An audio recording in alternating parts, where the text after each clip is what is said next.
Hai, selamat datang kembali di cerita horor Senja Maghrib. Maaf ya, cerita bagian ketiga agak telat.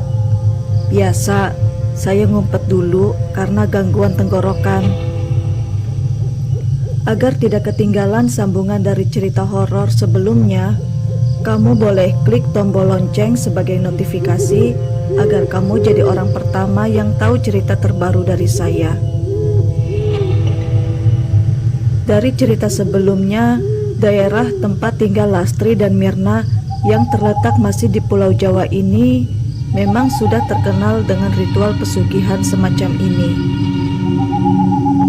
Banyak yang berhasil jual beli janin kepada para makhluk gaib, namun tidak sedikit juga yang akhirnya gagal dan menerima konsekuensinya yang sangat mengerikan.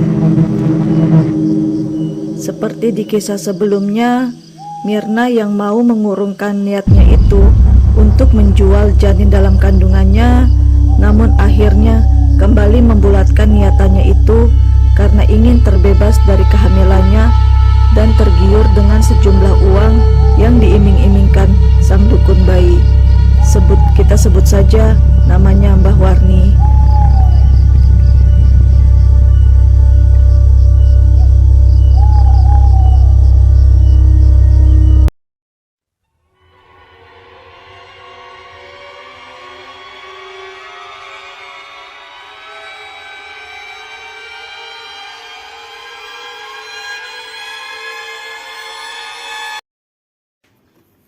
Pukul masih menunjukkan jam 7 malam. Proses mandi kembang pun dimulai masih di ruang tengah dalam rumah. Baru beberapa gayung reaksi pun muncul.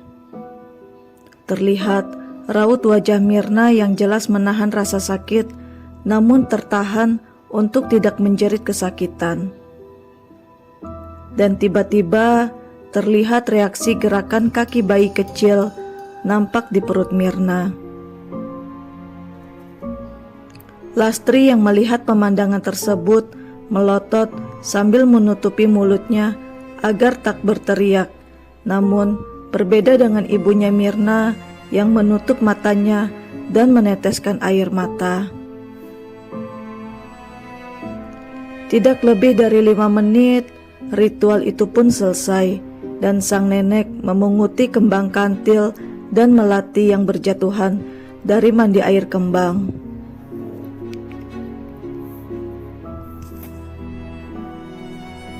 Setelah itu, sang nenek membaringkan Mirna yang terkulai lemas dan melarang siapapun untuk menyentuh tubuh Mirna yang sudah dianggap suci.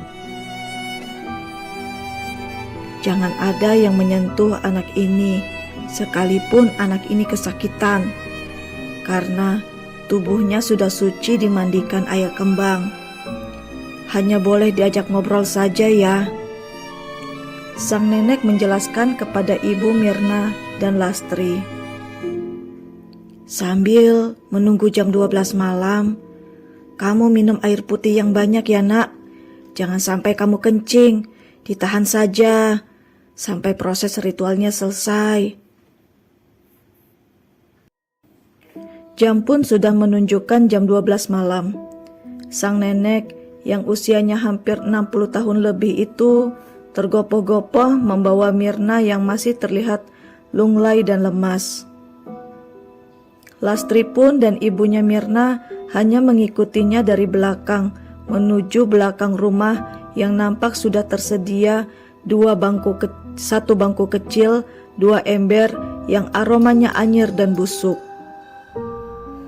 Di sekeliling rumah itu pun sekilas nampak beberapa pohon kapuk dan pohon besar lainnya. Ritual pun dimulai. Terlihat sang nenek sedang berkomat-kamit sambil menyodorkan segelas air yang baunya sangat busuk dan anyir itu dan menyuruh Mirna untuk segera meminumnya. Mirna pun menggelengkan kepalanya sambil menangis dan menengok ke arah ibunya, dan ibunya mengangguk pelan sambil menahan tangis. Satu persatu gelas berisi air darah ayam kental yang berwarna merah kehitaman itu dicekokkan ke dalam mulut Mirna. Seketika itu juga Mirna yang langsung memuntahkan kembali darah ayam itu, namun ia sempat menelan beberapa gelas air darah ayam.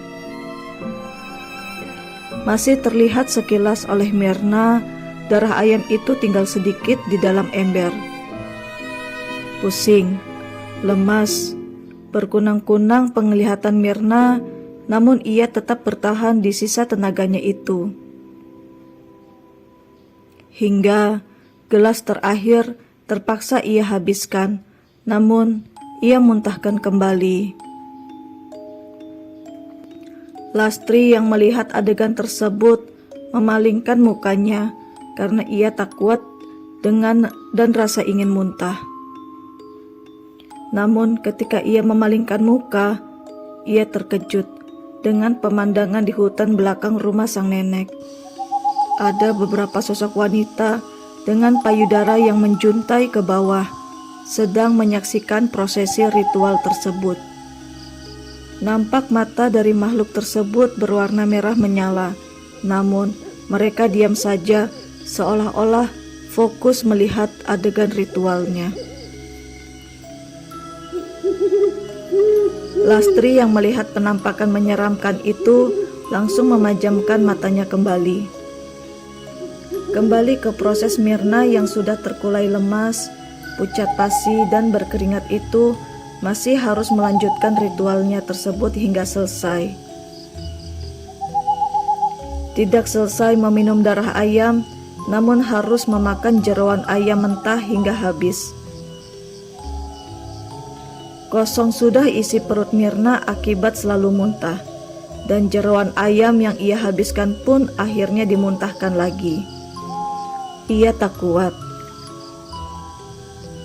Setelahnya, sang nenek membaringkan Mirna yang sudah terkulai lemas di alas tikar yang terbuat dari anyaman pandan itu dengan tatapan sayu, melihat ibunya dan Lastri hanya bisa terdiam sambil meneteskan air mata. Ibunda Mirna tak kuat melihat kondisi anaknya seperti itu. Namun, ia tak dapat berbuat apa-apa, hanya bisa memalingkan muka dan hanya terisak menahan tangis. Lain hal apa yang dilihat Lastri kembali di sekitar halaman belakang rumah tempat prosesi ritual itu dilakukan. Yang ia lihat sebelumnya hanya beberapa, namun saat ini berjumlah puluhan sosok wewe gombel di antara pepohonan di belakang rumah yang sedari awal proses berjalan hanya menyimak dengan tatapan tajam, dengan mata yang berwarna merah darah. Ia pun kaget, ketakutan, dan menahan tangis agar tidak berteriak. Masih dengan kondisi malam yang hening, namun aura mistis yang lekat, Mirna pun masih terbaring lemas di atas tikar pandan yang posisinya masih di belakang rumah sang dukun bayi. Nampak terlihat sang dukun bayi itu seolah-olah sedang menyilahkan hidangan janin bayi manusia itu ke puluhan wewe gombel untuk dinikmati sebagai hidangan. Yang seolah makhluk penunggu hutan di belakang rumah itu diundang untuk ritual sajian santap malam. Bergerak pelan, mendekati Mirna dengan cara merangkak dari hutan kecil belakang rumah itu yang tidak diketahui Mirna kedatangan dan penampakan puluhan makhluk menyeramkan itu. Setengah berbisik, sang dukun bayi itu mempersilahkan puluhan makhluk astral dengan ayunan tangan memberi tanda kepada makhluk itu untuk mendekati dan menyantap janin yang masih ada di dalam kandungan Mirna. "Mari, ayo, silahkan dimakan. Ayo, mendekat," seru sang nenek dengan suara pelan. Mirna yang masih terkulai lemas itu samar-samar melihat sikap aneh sang dukun, sedikit curiga. Apakah masih ada bagian ritual selanjutnya, atau ini hanya sebuah halusinasi Mirna semata? Namun perlahan Mirna merasakan ada sentuhan yang menggerayangi tubuhnya dari ujung kaki hingga menyentuh perut buncitnya itu. Seketika Mirna pun mengerang kesakitan, memohon dan mengiba pertolongan ibunya dan Lastri yang terlihat di sampingnya itu. Namun mereka hanya terdiam dan menangis melihat kejadian yang sangat menyeramkan dalam hidup mereka. Mirna yang masih menangis menahan kesakitan itu selalu diingatkan oleh sang dukun agar memelankan tangisannya itu.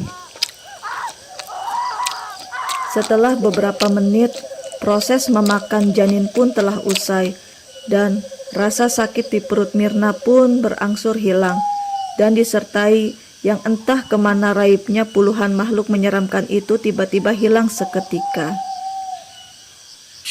Akhirnya tubuh Mirna dipapah oleh ibunya dan Lastri. Namun Lastri melihat perut Mirna yang masih terlihat buncit itu dengan memar berwarna merah membentuk bulatan besar. Mereka bertiga pun terpaksa menginap sisa malam itu di rumah sang dukun bayi. "Menginaplah malam ini. Bahaya jika kalian memaksa pulang dengan kondisi Mirna seperti ini," ujar sang nenek sambil menyuguhkan teh manis hangat ke Mirna untuk memulihkan tenaganya itu kembali. Setelah itu sang nenek pun memasuki kamarnya dan keluar dengan amplop tebal berwarna coklat. "Ini adalah bayaran untuk kamu yang sudah menukarkan janinmu dengan sejumlah uang ini," sang nenek berkata dengan senyuman. Diterimanya amplop tebal itu dengan air mata yang kembali mengalir. Entah apakah Mirna menyesali keputusannya itu, ataukah ia merasa sudah menyelesaikan ujian ini dan ingin segera melupakannya dan memulai kehidupan yang baru. Keesokan paginya, Lastri dan keluarga Mirna pun pulang dan kembali ke kosan Mirna. Mirna langsung dibaringkan ke tempat tidur untuk beristirahat, dan Lastri memutuskan untuk tak langsung pulang karena ia masih ingin menjaga Mirna sebentar, dan ia pun masih merasa ngantuk, tak kuat rasanya pulang mengendarai motor. Mirna dan Lastri yang masih tertidur lelap, namun samar-samar ada penampakan suara seperti orang sedang lahap menikmati makanan dengan suara kecapan berkali-kali. Lastri yang tidur di lantai di bawah dipan Mirna, yang awal posisi tidurnya membelakangi Mirna, kemudian berbalik badan penasaran dan menoleh ke tubuh Mirna. Posisi tubuh Mirna yang tertidur miring itu menghadap tembok, dan ada sesosok makhluk yang duduk menghadap perut Mirna, tidak terlihat, terhalang oleh tubuh Mirna yang masih tertidur. Lastri pun segera berdiri memastikan kembali apakah yang ia lihat itu tidak salah. Apakah Mirna berhasil melewati cobaan dalam hidupnya? Dan apakah ia sudah menikmati hasil ritual menjual janinnya dengan bangsa gaib? Nantikan kelanjutan kisah dari cerita ini di bagian keempat. Jangan sampai terlewat kelanjutan kisahnya. Terima kasih.